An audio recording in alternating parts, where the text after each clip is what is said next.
Hey guys, Dane here. As usual, we'll go with gameplay first. If you aren't interested, feel free to skip ahead or close the video because it's minions, and then later I'll get to the super quick and dirty one take. I'm just gonna ramble a bit here while this plays about some of my thoughts. Minion builds, at least this one, is pretty good. I liked it. At least from nothing into something, it was super smooth. I'd say I'd recommend it as a league starter, or if you're like myself and I've actually never played a minion build, they always seem just clunky and chunky and kind of crappy.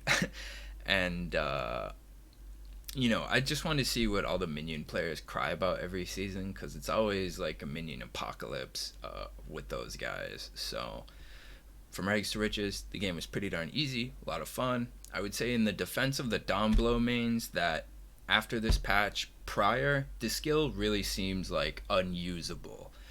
Even though I just like ragged on minion players, just because this is such a huge change. Even though I've never played Dom Blow, I can't see myself not having these guys, right? Each Vol minion is worth 3 normal dudes in terms of DPS, but they're bigger with way more area and area and including like depth to their attacks, because they use like an old school Sunder instead of the shield charge that the normal minions get. You can sometimes see with these celestial versions, they hold the sword and they teleport. That I believe is the shield charge when they're evolved domination, and it does like an AoE slam. They will lead to bigger impales and bigger like stunning hits versus your regular guys, which it makes them so good. So if you just have 3 veiled domination guys and no regular dudes, I'm willing to put money down that you're still gonna clear faster than a guy with like fucking 14 little dudes, because they just have such massive area. And then if you have explosions or asanas, the pseudo AoE is just like very, very huge. As you see, it almost looks like I'm like a regular build that doesn't use minions. I don't know how fast minions are supposed to clear. I don't mess with specters. I didn't really mess with Herald of Purity. I think all that stuff is it's okay, right? It didn't really grab me. I would say there's a little bit of skill capping involved in refreshing your guys if they have awesome buffs, because there's over 100% uptime, or if you know your regular guys are going to expire or die while looting in a deadly map, you just might want to promote a few of them just so you don't have to wind up again on like the next huge pack, or to just keep you alive, especially with like the Crucible mechanics and all those types of things. I use a Vaal Sextant in these videos just for the max uptime, and if I get awesome buffs, I want to keep them forever. And the Sextant itself is just like very cheap, right? And then I would like to say mention of make your Guardians tanky, or your Necromancer. You gotta get in and fight stuff. I like getting in and fighting monsters, even though I'm a minion guy, but you can do whatever you want. Those are really all my notes and thoughts. It was really fun. It was a new experience. I learned a lot.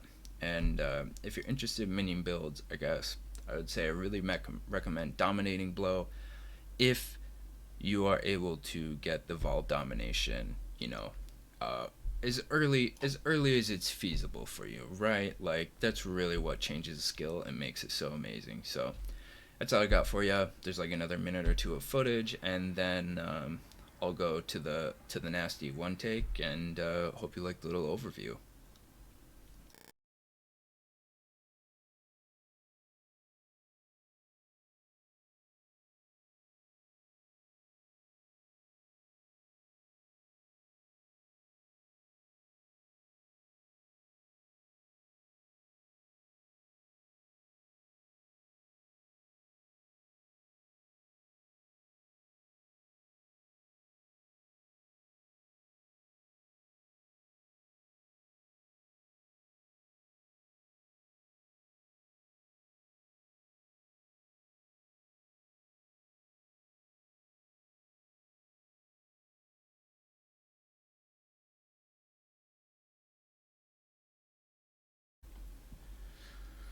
All right, we're gonna try and do down blow for babies in under 10 minutes.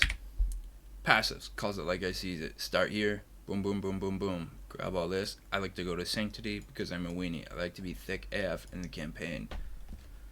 Whatever you grab next, I'm very certain it like does not matter. Okay? You can go here, you can grab this stuff, you can go here, whatever you want, start working towards spiritual aid, and then probably in Act 3 or something, you're going to need RT, and then fill it out as you need it, right? You can grab here and get res, you can go here, get a little bit of damage, or, you know, I don't even know if that's worth it.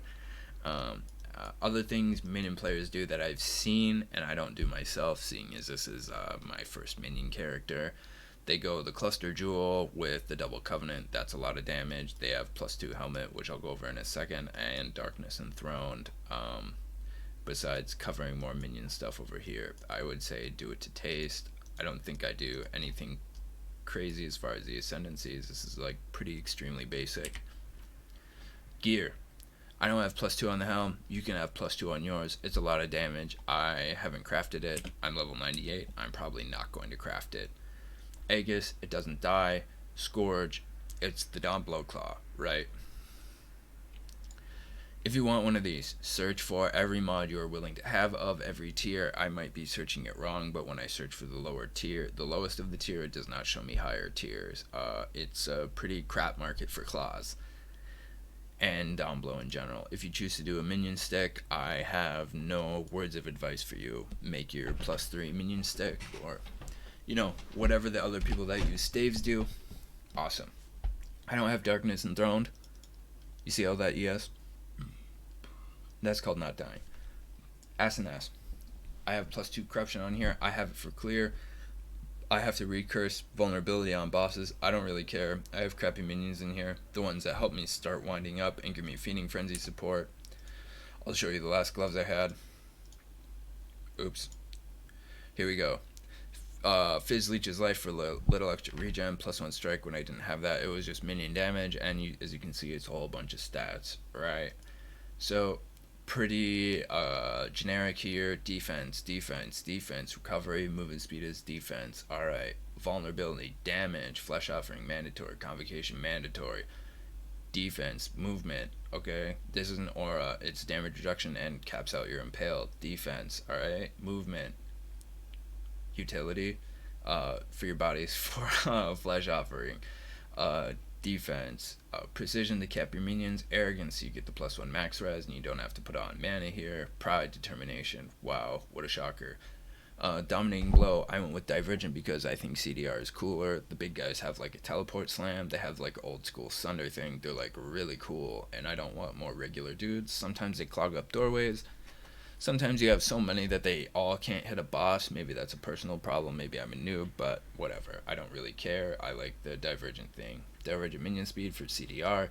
You can swap this to awaken minion damage or predator support on single target. Do whatever you want. Impale support, multi-strike, awaken brutality. At 5 this gets crush, which is a crazy amount of damage. You can use whatever you want. Some people like behead. I think it's turbo bait. Awaken minion splash, you get the +1, so at 5 you don't even really need to swap this out on maps or anything like that, but you can swap it to melee fizz or awaken melee fizz. That is all up to you. So we got a bone ring here, bunch of minion stats, stat ring, delve mod. For the minion damage you can go +1 all gems, you can go ashes, you know, whatever your budget allows and whatever you're into. Stat boots, right? I went for Chaos Res. You can get buff effective golems. You can do whatever you want here. Same with the Darkness Enthroned. You just throw minion jewels in there. Speaking of, I'll go over my minion jewels. I wanted life, minion damage if you use a minion skill recently, and flat damage were my priorities. Anything else was kind of a bonus. My minions don't have leech, so I have like a very small amount here. And then I have a consolidated jewel here that has taunt and blind on hit, which is very, very good. And then here we have a special mention for the inspired learning. As a standalone jewel, it's probably the most defense you'll get in one slot because of the buff allocation to you. The other important mention is you can make a rare monster and steal mod, right? So let's say you have temporal shield or whatever and you see 2 pop up, it's because it can get allocated to you and you can make a rare minion with it. Headhunter and Inspired Learning had this change a while ago, so totems and minions allocate stuff to you. Totally optional, but it's very fun and it makes it very hard to die. As far as the chest goes, this is actually a temple chest. You can search by the the temple mod here, 110 life, 8% max life. It's going to show. You can sort by armor after that. The reason being I do it this way is because I search by prefixes. I throw one Eater of Worlds essence on it, and I reroll the suffixes with the Eldritch currency until I'm satisfied.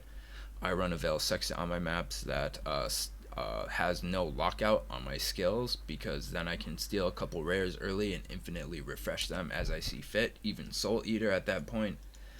But if I wasn't doing that and I had a rare shield, this mod will carry you extremely hard through everything in the game, right? So that's a worthy mention.